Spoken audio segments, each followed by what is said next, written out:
Olá, nós somos do Pode Ser Mulher, um podcast educativo da comunidade da Escola Maria Augusta.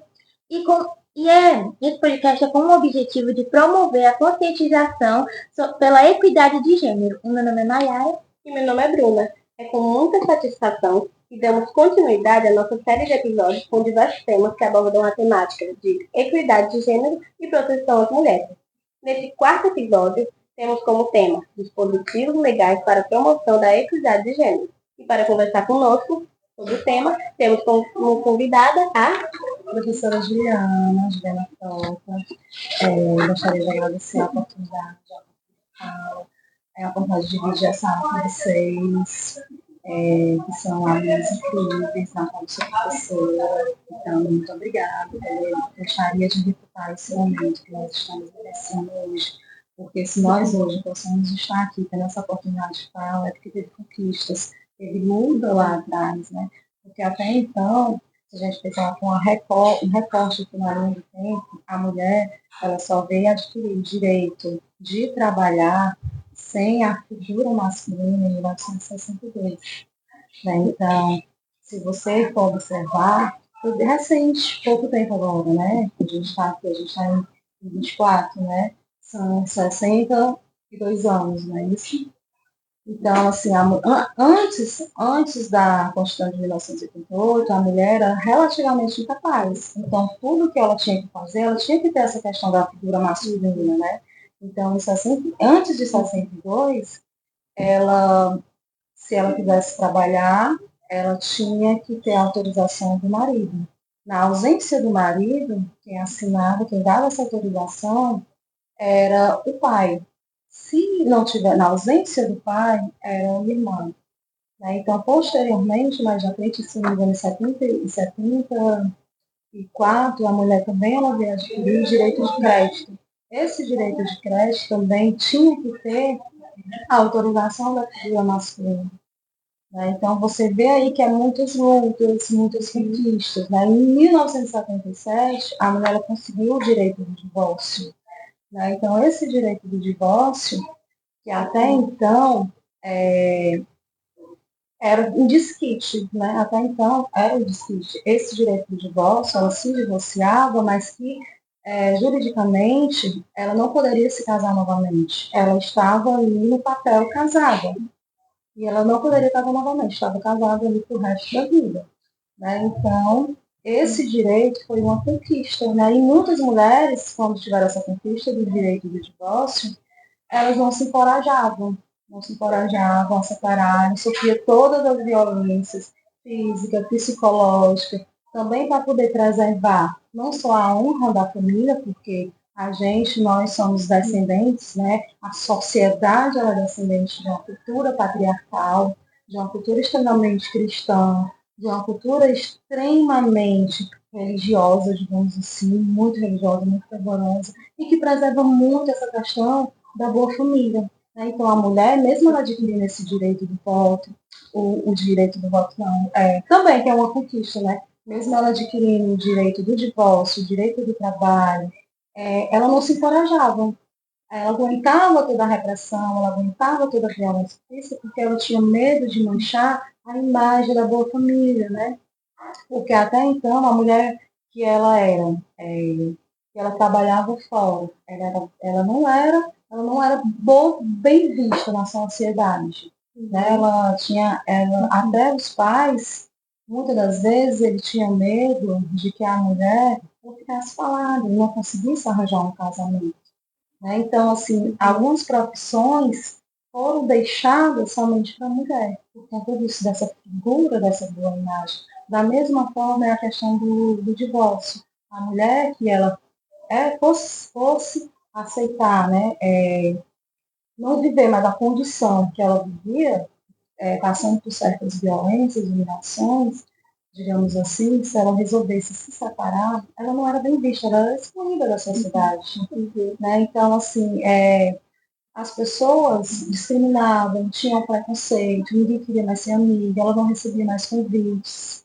Né? E ainda tinha a questão cristã, né? Que nós somos ascendentes de uma cultura extremamente cristã, e ainda tinha a questão cristã que a igreja, a religião, não permitia não abominável esse tipo de coisa, aliás, né? Excluir esse tipo de situação da sociedade. Então, assim, diante de tais circunstâncias, a gente percebe que teve muitas lutas, muitas conquistas para que hoje nós possamos ter esse direito de expressar, de falar.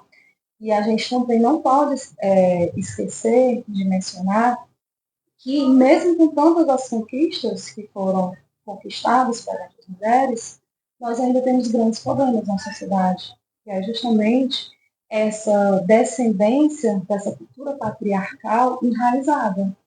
Né? Então, infelizmente, a gente tem muito preconceito. A mulher, quando ela passa a falar, a se expressar, ela é julgada. Quando ela vem falar dos seus direitos, né, ela é julgada.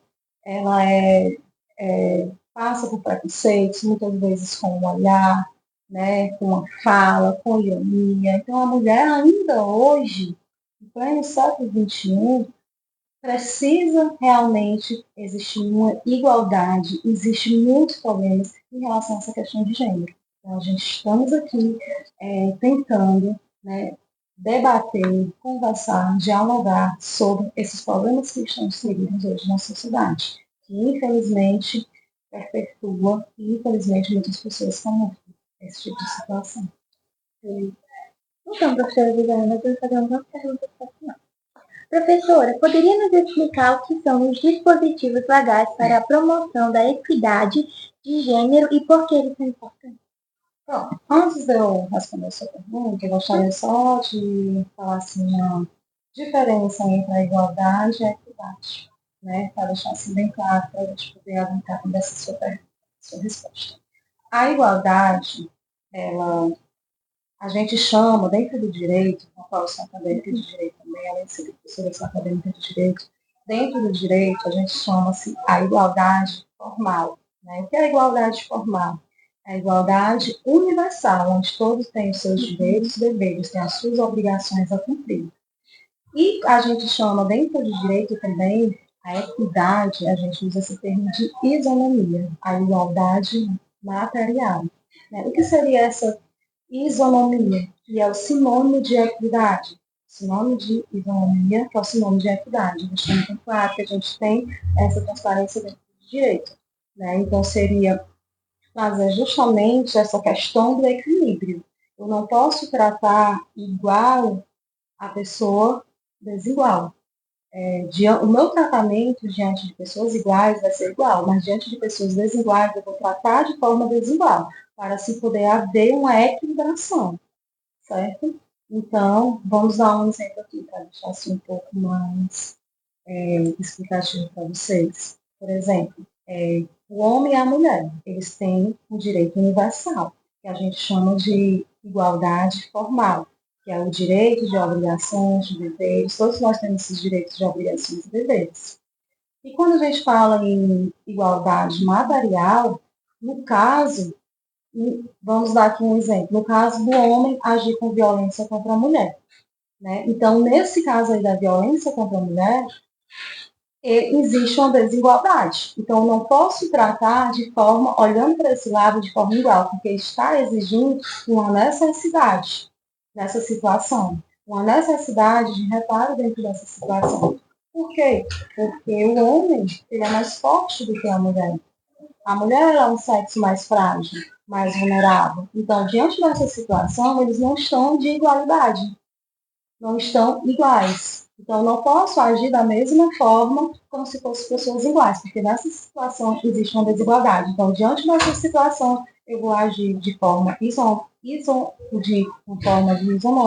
para poder, assim, chegar à equalização e, de fato, existir o equilíbrio entre as partes, né? E, assim, atingir a igualdade de oportunidades, assim, chegar à lei. Entendeu? Deu para entender mais ou menos? Uhum. Pronto. Aí, respondendo aqui a sua pergunta. Os dispositivos legais é o próprio texto da Constituição. São as leis, são os regulamentos, tudo que tem conformidade com a lei. Certo? São os dispositivos legais. E qual seria o objetivo da equidade? O objetivo da equidade é justamente trazer essa oportunidade de igualdade para todos, trazer esse equilíbrio de isonomia, de equidade, fazer com que na ação concreta a gente consiga trazer esse equilíbrio, dar esse equilíbrio para aqueles que estão necessitando.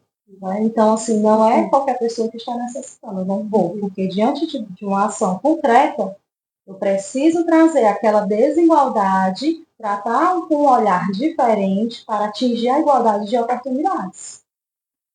Deu para entender? Então, ela é de super importância para chegar, de fato, à efetivação da igualdade, para que, assim, seja concretizada a proteção dos direitos, o exercício dos direitos, tanto fundamental como direitos humanos. E segunda pergunta. Quais são os principais dispositivos legais existentes no Brasil que visam promover a equidade de gênero? Poderia nos dar exemplos de alguns? Sim, a gente tem aí a Lei Maria da Penha, né, que é a lei de combate contra a mulher, de violência, né, tanto doméstica como familiar.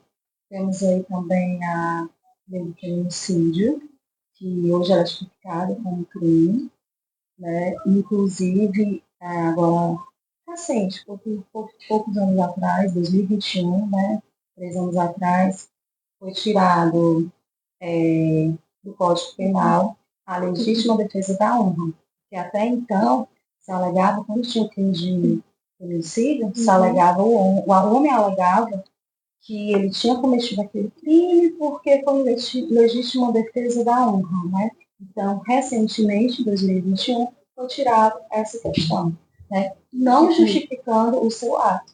Né? Então, assim, mais uma luta, mais uma conquista em relação a essa questão do feminicídio, né? Então, assim, em nenhum momento justifica qualquer ação, qualquer violência contra a mulher, principalmente para ser alegada e legítima defesa da honra, porque antes de 2021, vamos dar um exemplo. O homem, se ele chegasse em casa e pegasse a mulher para ir, né? Então, ele falava, eu não vou ser corno, não vou levar um nome de cornélio na sociedade, então eu tive que fazer isso aí para me lavar a minha imagem, para me preservar a minha imagem, a minha honra. Né? Então, o crime, ele era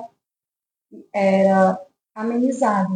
Ele não tinha agravante, porque era levado em consideração essa legítima defesa da honra, né? E hoje não tem mais. Né? Então, além da conquista do feminicídio, nós conquistamos também esse direito. Né? Essa luta por tirar do Código Penal essa questão da legítima defesa da honra. Temos também a questão da lei da cota, né? Onde traz as mulheres aí dentro dos cargos de diretorias, partidos políticos, né? Então, existem várias outras leis aí importantes que vieram fazer contribuição dentro dessa história.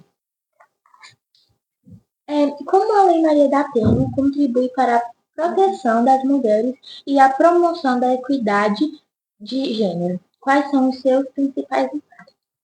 Então, se a gente for falar aqui da Lei Maria da Penha, aliás, eu não posso nem deixar de falar, assim, abordar, né, de falar um pouco da trajetória dessa mulher, dessa magnífica mulher que ficou, assim, que foi onde a lei nasceu. A lei nasceu em nome dessa senhora, né, a Maria da Penha, que foi uma mulher que ela passou por muito, né, todo tipo de violência doméstica, que o último atentado que ela teve foi em 1983. Quer dizer que ela só foi conseguir, essa lei só foi conseguir ser efetivada em 2006. Esse processo todo ele veio se arrastando durante todo esse percurso até 2006, né, a fim de comprovar que realmente existiu a violência contra essa senhora, na qual ela foi torturada, na qual ela foi vítima, na qual o marido dela, que era acusado, ele simplesmente alegava que foi um assalto. E, coincidentemente, acabou atingindo a Maria da Penha, que deixou ela paraplégica. Né? Então, no caso, ela queria comprovar que não era. Né? Ela lutou para comprovar que não era. Né? Então, assim, foi se arrastando por muito, muito, muito tempo até que se conseguisse, de fato, efetivar. Então, assim, e só foi conseguir efetivar porque conseguiu chegar a uma denúncia até a Corte Interamericana, que teve, que se sentiu a necessidade de denunciar o Brasil, para que o Brasil viesse a se manifestar frente a uma resposta. Né? Então, foi a partir daí, dessa denúncia, que o Brasil começou a apurar o fato. Né? E que, inclusive, também o Brasil foi denunciado a uma reparação, que além dele ser obrigado a apurar o fato, ele tinha que ser obrigado a finalizar e fazer uma reparação. Então, assim, foi uma luta, uma trajetória muito grande, né, que essa senhora ela passou, que ela vivenciou, para provar cada detalhe, tudo que ela passou, né, na vida dela para chegar. Então, assim, além de Maria da Penha, teve grandes impactos na vida, porque quantas mulheres não passam por esse tipo de situação? Quantas mulheres não conseguem provar? Né? Porque a maioria dos casos de violência é cometido dentro de casa. Não é cometido na rua para que todas as pessoas possam ver. É cometido dentro de casa. Né? Então, a luta foi muito grande. E hoje nós temos aí medidas protetivas. Né? Temos medidas protetivas, temos aí a responsabilidade dos agressores, temos aí a prevenção, né, do combate à violência contra mulheres, contra a prevenção de combate contra a mulher, tanto doméstico como familiar, né, tudo que está em sua volta faz parte dessa questão, né, que muitas das vezes a pessoa tem situação doméstica, muitas vezes a pessoa acha que é só familiar, e Maria da Penha não. Qualquer pessoa que tenha a convivência, né, inclusive posso até dizer que a mulher, se ela estiver conversando com uma pessoa na internet, mesmo que ela não veja, mas que essa pessoa passe a enganá-la de uma certa forma e abusar dela de uma certa forma, fazendo uma pressão psicológica, fazendo uma violação psicológica, entra dentro da lei Maria da Penha. Né? Então, a gente vê aí que são vários avanços, né? Que hoje, se nós estamos aqui tendo os nossos direitos um pouquinho só respeitado, mas que ainda existe muita luta, muita conquista, é por conta da lei da Maria da Penha, esse grande avanço significativo nessas conquistas. E, além da lei Maria da Penha, existem outras leis ou políticas públicas recentes que você considera importante? Sim, existem outras leis que a gente considera importante. Tem a lei do não é não, que foi aprovada agora recentemente, né? E, inclusive, essa lei ela surgiu no Carnaval, foi aprovada agora em 2023, ano passado, no meio do ano. Ela surgiu no Carnaval, e as meninas colocaram na camisa uns adesivos, né? Que não é não. Que é porque onde quer que elas estejam, se ela disser não é não, contra realmente a violência sexual, né? Independente dela estar com uma roupa curta, né, o comprimento da saia curta, ou independente da moça estar com um decote, se ela disser não é não, independente dela estar, se estiver ingerindo bebida alcoólica, independente da situação onde ela está. Essa lei, ela também, ela vem muito em questão por conta daquele jogador, né, que ele violentou uma moça no banheiro de uma boate, né, e muitas pessoas ali, infelizmente, ainda tem muitas pessoas que falam esse tipo de relatos, né, que a moça que teve culpa, que ela era culpada, que ali não era um ambiente para ela estar, que ela tinha bebido, né, então, assim, a vítima, gente, ela nunca é culpada, nunca ela é culpada, independente de qualquer situação. Então, essa lei, ela veio justamente para lembrar e para trazer a real significância da palavra da mulher, e quando ela dizer não, é não. E muitas das vezes a mulher também, que se confunde muito, a mulher quando ela é casada, mesmo ela sendo casada, se ela disser não, também é não. Né? A pessoa tem que respeitar, né? O parceiro tem que respeitar, independente daquela situação. Né? Então, tem essa lei, temos também a Delegacia da Mulher, que ela foi votada agora, em 2023, é uma lei nova, 24 horas. A Delegacia da Mulher existia? Existia, mas não era 24 horas. Agora, a Delegacia da Mulher, ela é todos os dias, final de semana, feriado, né? Então, ela está em acesso. Né? Tem a questão da Maria da Penha também, que ela veio acrescentar, fazer um rigor ano passado. Né? Então, é uma lei nova também que veio fazer um emenda dentro da Lei Maria da Penha, acrescentando uma rigorosidade, né, dentro da violência cometida contra a mulher. Né? De que forma? Onde a medida protetiva ela tem urgência, antes mesmo dela fazer um boletim de ocorrência. Onde a palavra dela agora tem valor, porque até então a palavra da mulher ela tinha que ter provas. Né? Então ficava muito mais difícil dela conseguir provar que estava sendo vítima de violência física, né? De violência psicológica. Geralmente exigia, tem gravação, tem isso, tem aquilo. Então agora não. Agora ela pode se direcionar até a delegacia da mulher. Em cidades e municípios que não existia a delegacia da mulher, elas têm prioridade de atendimento. Tá? Então, a lei da Maria da Penha vem acrescentar também, agora recente, 2023. Né? Cada vez mais a gente está buscando e avançando em relação a essas conquistas. Né?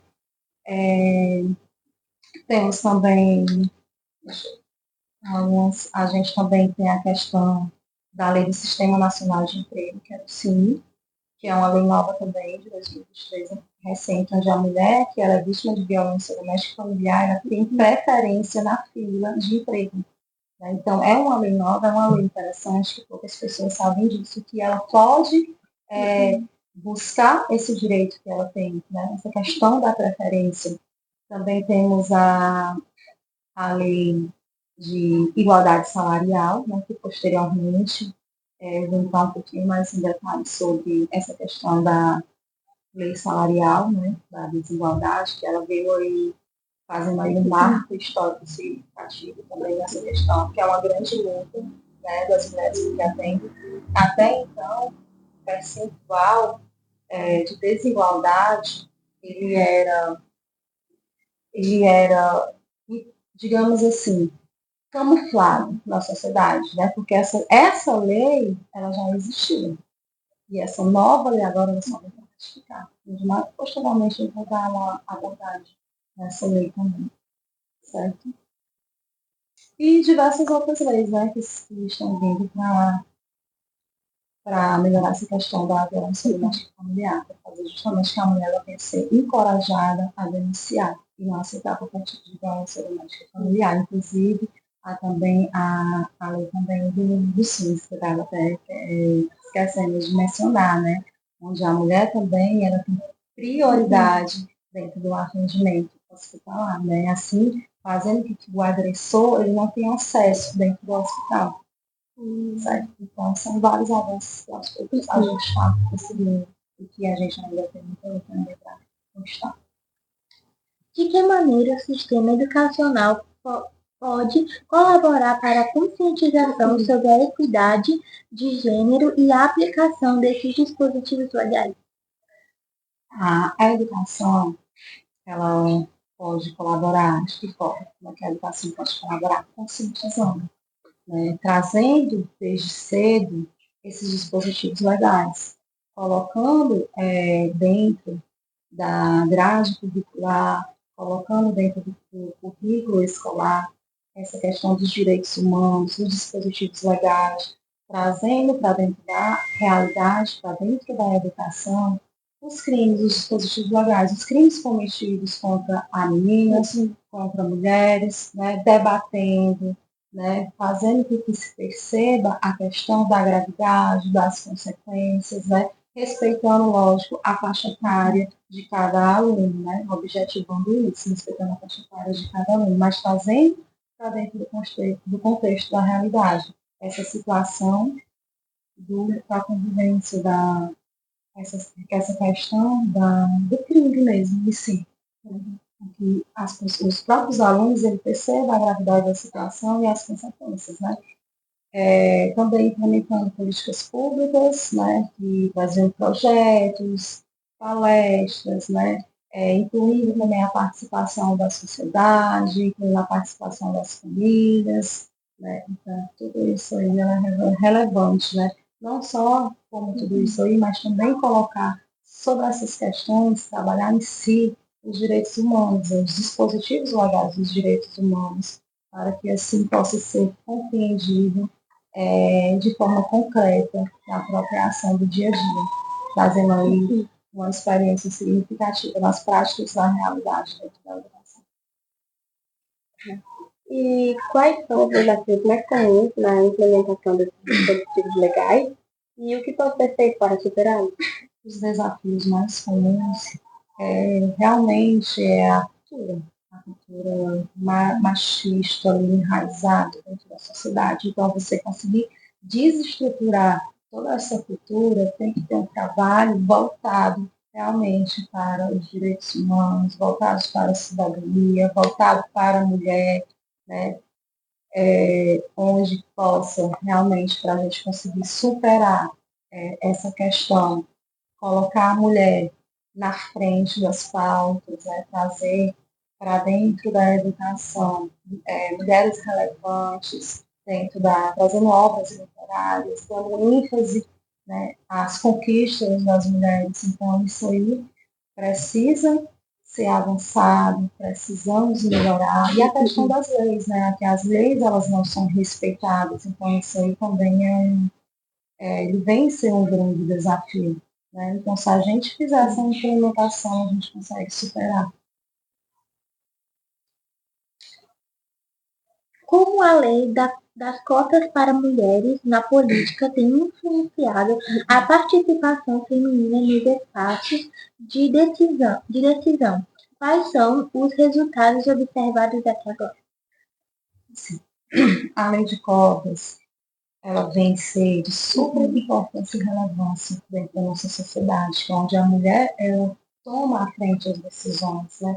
Mas, embora toda essa questão, que a gente sabe que tem toda uma importância, vem se com a questão a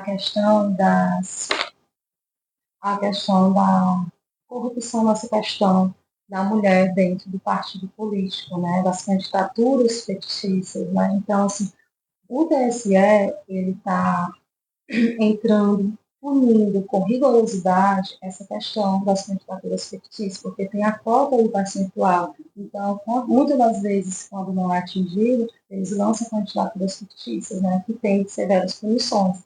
E está caminhando. Né, e é justamente essa rigorosidade que está fazendo com que se perceba da importância, né, de então poder fazer esse tipo de atitude, de que esse comportamento ele não vale a pena, e sim trazer realmente de fato para que seja equalizado a questão da mulher na participação ativa dentro da sociedade, principalmente nas decisões da sociedade. E a lei da igualdade salarial entre homens e mulheres está sendo efetivada e aplicada no Brasil? Pronto. Antes da gente responder essas questões aí, da gente responder essas questões, eu queria só ler um artigo da Constituição que comprova que realmente já existia, como também tem no da CLT. Não pensei que a CLT, mas eu vou ler só alguns artigos aqui que fala que é um dispositivo legal, né, do artigo 5º da Constituição, que fala todos são iguais. Todos são iguais perante a lei, sem distinção de qualquer natureza, garantindo-se aos brasileiros e aos estrangeiros residentes do país a inviolabilidade do direito à vida, à liberdade, à igualdade, à segurança, à propriedade nos termos seguintes. Homens e mulheres são iguais em direitos e obrigações nos termos da Constituição. Eu, voltando para cá, o artigo 3º da Constituição, onde constitui objetivos fundamentais da República Federativa do Brasil, percebemos aqui que no parágrafo 4º, promover o bem de todos sem preconceito de origem, raça, sexo, cor, idade, qualquer outras formas de discriminação. Aqui ele está dizendo aqui a palavra-chave, né, onde homens e mulheres devem ser tratados de formas iguais. E, infelizmente, no Brasil, mesmo também tendo leis que vem falando dentro da CLT sobre essa questão da igualdade salarial, dessa questão da discriminação, não era de fato efetivado. Então, surgiu aí essa nova lei, que são leis novas, lei nova, quentinha, que está fervendo agora, que foi surgiu no ano de 2023, mas foi dado um prazo, né, era para que as empresas viessem se adaptar, viessem se adequar, a esse procedimento, a esse portal de transparência salarial, né? E essa lei, ela vem justamente trazendo multas pesadas, inclusive, a gente até brinca assim, que não existe aquela lei que pega, é aquela lei que não pega. Essa aqui, a gente acha que ela vai, tem certeza que ela vai pegar. Por quê? Porque ela mexe no bolso. E tudo que mexe no bolso, ela pega. Então, são multas que ela vem realmente pesada mesmo. Por exemplo, a empresa que ela tem mais de 100 funcionários ou 100 funcionários, ela tem a obrigação de ir no portal, de relatar 2 vezes no ano a questão salarial remuneratória de cada empregado. Né? Então, ela vem sendo fiscalizada, ela vai ter que passar por esse portal de transparência. Então, a empresa que ela deixar de, que ela fizer discriminação, que ela não relatar o salário correto, ela vai receber uma multa. Uma multa que pode ser que é 10 vezes ao salário do novo empregado. E se for reincidente, podendo ser elevado ao dobro. Né? E se for isso assim houver a interioridade do salário, se ela não relatar o salário correto, né, no portal da transparência. E se ela deixar de cumprir com a obrigação, ela também vem ser responsabilizada. Então, um gancho puxa o outro. Né? Ela vem ser responsabilizada de que forma? Também ela tem 3% da folha total, podendo ser atingida até 100 salários mínimos. Então, são multas pesadas que, além dessa questão desse rol de multas, ainda tem a questão da parte de indenização, né, de indenizatório, que podemos ser levar também em consideração a parte de assédio sexual, de assédio moral. Então, vem aí multas realmente pesadas que vem mesmo para ser concretizada. Então, é uma lei nova, né, que ela ainda está em percurso, ela ainda está aí totalmente com punições, né, corretivas para serem alcançadas, e existe aí um clamor muito grande da sociedade para que, de fato, seja concretizado, né, e que todos nós temos a expectativa que realmente essa lei ela vai pegar, embora ela esteja aí muito à frente. Então, todos os empregados, os empregadores, eles vão ter que entrar nesse portal e declarar 2 vezes ao ano. Então, foi preciso que existisse uma nova lei que viesse realmente para ratificar o que já existia.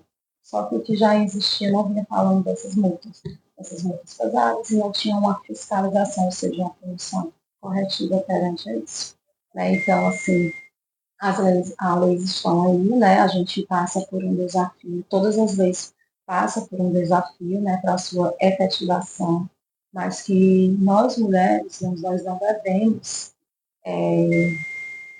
se calar diante de tais circunstâncias, diante de qualquer situação, diante de qualquer tipo de violência, seja ela doméstica, seja ela familiar, seja ela violência sexual, seja ela violência salarial. Né? Então, nós mulheres, nós temos que não se calar diante de tais situações, nós temos que dar as mãos, encorajá-las, dizer que nós estamos juntos, né? Nós podemos abraçar essa causa, e tem vários meios de canais de denúncias que podem ser repassados, né? Que foram surgidos, tem a Disque 100, tem a Disque 180, tem o Disque 158, então existem vários meios de canais para se fazer a denúncia. Então, nós mulheres, a gente não pode se calar diante dessa situação, né? Eu, como professora, eu também não posso deixar de vir falar desses dispositivos que vem fazer parte das nossas vidas, das nossas lutas como mulheres. Também não tenho como também deixar de não replicar esse tipo de atitude, esse tipo de atos, e não se calar diante de tais circunstâncias no processo da sociedade. Então, assim, existem muitas conquistas ainda para ser alcançada, mas nós estamos confiantes que agora a igualdade salarial ela irá ser concretizada de fato. Então, por hoje é só. A gente queria muito agradecer a senhora, né, professora Juliana, por ter disponibilizado um pouco do seu tempo, que é tão corrida, né, como professora, para vir aqui falar, conversar com a gente, dar um pouco, falar um pouco, né, sobre a equidade de gênero e tal. Então, a gente só tem muito a agradecer em nome da Escola Maria Augusta. A gente agradece muito a senhora. Eu que agradeço, muito obrigada. E estou aqui, pode contar comigo. Se precisar, estamos juntos. Então é isso, não esqueça de seguir as nossas redes, @só pode ser mulher _. É isso, até o próximo, tchau!